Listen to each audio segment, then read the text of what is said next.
Halo Sobat YouTube, selamat datang di Teca Hobi Channel. Sebelumnya aku mau ngucapin terima kasih banyak buat teman-teman yang udah subscribe, yang udah memberikan komen, like, dislike di video-video yang aku buat sebelumnya.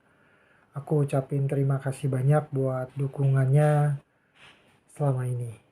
Hari ini aku mau bahas salah satu pertanyaan yang diberikan di video short aku dari Om Sutrisno. Aku minta maaf baru bisa bahas hari ini. Jadi beliau menanyakan bagaimana caranya mobil bisa berlari lebih cepat. Oke, kita langsung bahas saja ya. Pertama kita mau bahas dari sisi depannya dulu. Nah, kalau teman-teman perhatikan, ini GC yang aku pakai ini cukup ceper nih. Nah, jadi GC atau ground clearance ini pengaruh ke lompatannya mobil. Jadi balik lagi ke teman-teman mesti lihat nih trek lomba atau trek yang teman-teman lagi mainkan itu apakah banyak lompatan atau enggak. Jadi kalau GC-nya ini makin rendah, dia tuh biasanya lompatannya makin pendek. Nah, kalau GC-nya ini makin tinggi, dia lompatannya makin jauh. Nah, kalau memang kejarnya lompatnya untuk jauh, usahakan GC-nya itu lebih pendek lah, jadi nggak setinggi ini. Nah, mungkin sebagai gambaran, sebentar aku ambilin ini tanjakan kayak gitu. Nah, kalau GC-nya kayak aku nih pendek, dia tuh ketika mobil masuk, dia tuh FRP-nya tuh kayak nempel di sini. Nah, ini yang bikin mobilnya tuh sebenarnya sedikit nahan lah. Ketika naik tuh dia ngegesek. Nah, ketika dia lewat di sini tanjakan ini, itu yang bikin lompatannya jadi lebih pendek. Nah, itu yang teman-teman bisa perhatikan juga main di ground clearance ataupun GC-nya. Yang kedua, teman-teman bisa lihat di roller yang aku pakai di sini. Nah, roller yang aku pakai di sini 13 ringless di sini. Sedangkan di sini double aluminium 12-13. Nah, diameter roller tuh pengaruh ya teman-teman ya. Kalau di sini lihat ini sebenarnya lebih tebal nih dibandingin dengan ini dan ini. Jadi semakin diameternya semakin tipis itu bikin mobil larinya lebih kencang lah, lebih kencang. Tapi kalau semakin tebal itu bikin mobilnya gesekan ke treknya semakin banyak, otomatis dia mengurangi kecepatan tapi bikin mobil lebih adem ataupun lebih stabil di trek. Oke. Nah, ketiga, kalau teman-teman lihat ini settingan yang aku pakai ini settingan kerucut ya. Jadi settingan kerucut tuh maksudnya ini sebenarnya untuk roller 19 tapi di sini dikasih roller 13. Nah, kalau teman-teman mau buat mobil ini lebih kenceng atau lebih gesit, itu bisa diganti nih roller ini dengan roller 17 atau roller 19. Tapi yang teman-teman harus perhatikan, kalau settingannya mobilnya long tail, itu teman-teman harus pastikan dulu apakah mobilnya masuk ke dimension checker atau enggak. Karena biasanya kalau udah pakai roller 19 itu kadang-kadang suka nggak masuk ke dimension checker ya teman-teman ya, itu yang harus diperhatikan. Oke, nah yang keempat adalah ini kita ngomongin sudut. Nah, jadi kalau misalkan angle-nya nih makin banyak ke depan, itu bikin mobil tuh larinya lebih nggak gesit dibandingin kalau teman-teman tuh angle-nya sedikit. Nah, jadi teman-teman harus perhatiin juga di bagian angle ini nih. Biasanya kan kita mainnya biasanya kalau IC-nya nggak dapet, biasanya main apa? Ditekuk nih, ditekuk ke depan, makin ke depan, makin ke depan. Nah, itu sebenarnya mungkin kalau kita main di 3 jalur, speednya nggak gitu kerasa kurangnya. Tapi kalau kita main di 5 jalur tuh kerasa banget.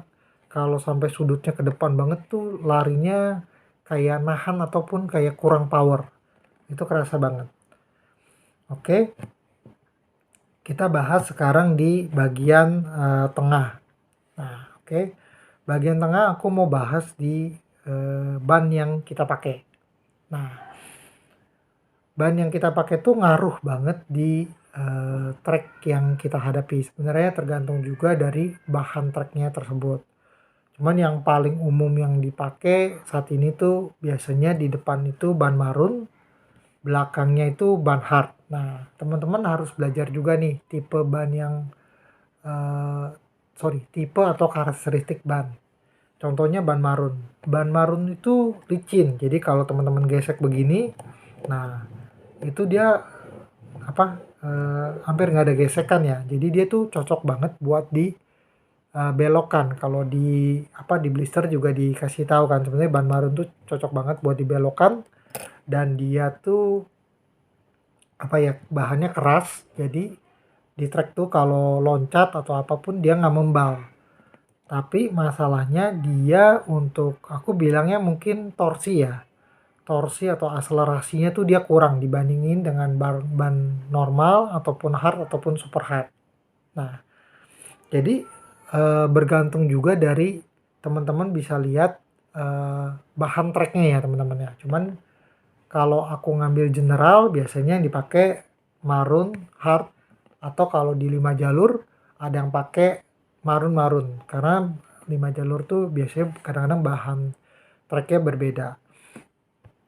Lalu yang bisa jadi patokan juga itu ukuran ban ya teman-teman ya. Jadi ukuran ban tuh ngaruh untuk kecepatan lari. Biasanya kalau untuk SFM, karena SFM tuh mesin depan, biasanya tuh orang ban depannya lebih besar dibandingin ban belakang. Kenapa? Karena ini mesin depan, mungkin. Jadi biar dia tuh speednya dapat dulu nih di depan, baru dia lari ke belakang. Nah kalau mesin belakang biasanya ban belakangnya digedein, ban depannya dikecilin. Nah itu biasanya yang aku tahu seperti itu ya. Tapi kalau ban depan tuh lebih kecil dari ban belakang, itu sebenarnya ngebantu buat mobilnya tuh kayak lebih nungging ke beginilah. Jadi sebenarnya ngebantu jadi ada sudutnya juga teman-teman. Oke. Kita akan bahas sekarang ke bagian di belakang di sini. Nah, bagian di belakang di sini kalau teman-teman lihat, ini aku pakai tiang AO sama roller 19. Nah, kalau teman-teman lihat di sini ini kan cukup tinggi ya. Nah, tinggi ini juga ngaruh ke lompatan mobil. Jadi kalau ini semakin tinggi, itu lompatan mobil akan semakin jauh. Jadi ini aku masih bisa pendekin nih di sebelah sini. Nah, itu balik lagi teman-teman ke layout yang teman-teman hadapi. Itu butuh lompat jauh atau lompat pendek. Nah, untuk jenis roller sendiri itu juga ngaruh. Di sini kan aku pakai ringless, ada juga yang bahannya 19 plastik kering. Nah, otomatis 19 plastik kering itu jauh lebih kencang ya teman-teman ya dibandingin dengan yang ringless ini. Cuman masalahnya kalau pakai 19 plastik ring itu karena dia licin, jadi kalau di trek tuh kadang-kadang mungkin lebih liar ya. Tapi kalau memang bisa dipakai, teman-teman bisa pakai 19 plastik ring. Oke. Nah, selanjutnya yang aku mau bahas itu dari damper yang dipakai oleh teman-teman. Nah, settingan damper ini berdasarkan pengalaman aku ya. Jadi kalau misalkan salah nanti mohon dikoreksi juga. Jadi yang aku rasakan adalah gini, kalau mesinnya tuh kurang kenceng lah ya, atau misalkan mesinnya kurang, teman-teman bisa akalin dengan cara dampernya tuh diringanin. Jadi kalau mesinnya kurang kenceng, dampernya bisa diringanin. Tapi kalau mesinnya tuh kenceng dan bagus, dampernya diringanin, mobilnya malah jadi liar, malah jadi kayak melayang lah kasarnya.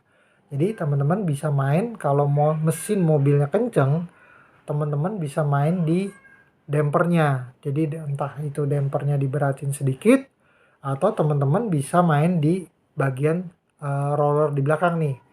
Settingannya misalkan di sini 19, teman-teman bisa buat jadi ganti 17 ataupun di 13.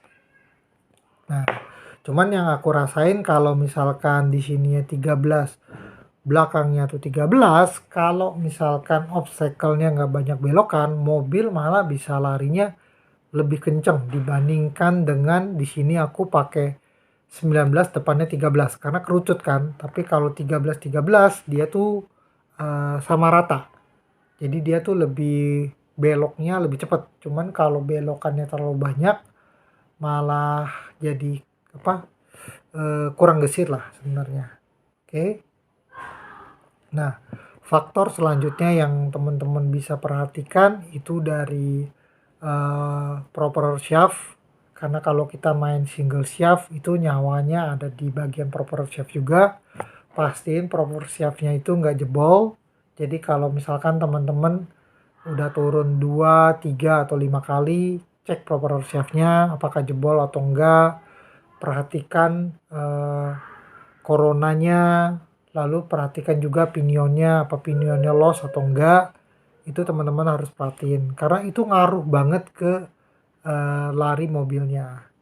Lalu selanjutnya yang teman-teman harus perhatiin itu juga dari baterai yang teman-teman pakai.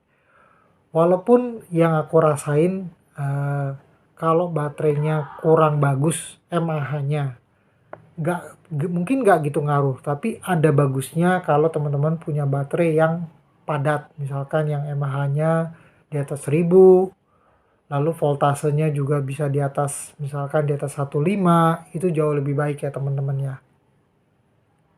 Oke, aku rasa segini dulu tips dari aku. Kalau misalkan ada yang kurang, jangan pernah ragu untuk tulis di kolom komentar. Terima kasih banyak buat teman-teman yang udah nonton video ini dari awal sampai akhir. Kalau ada yang dikoreksi, mohon bantuan ditulis di kolom komentar. Terima kasih banyak sebelumnya teman-teman. Sampai jumpa di video berikutnya. Bye-bye.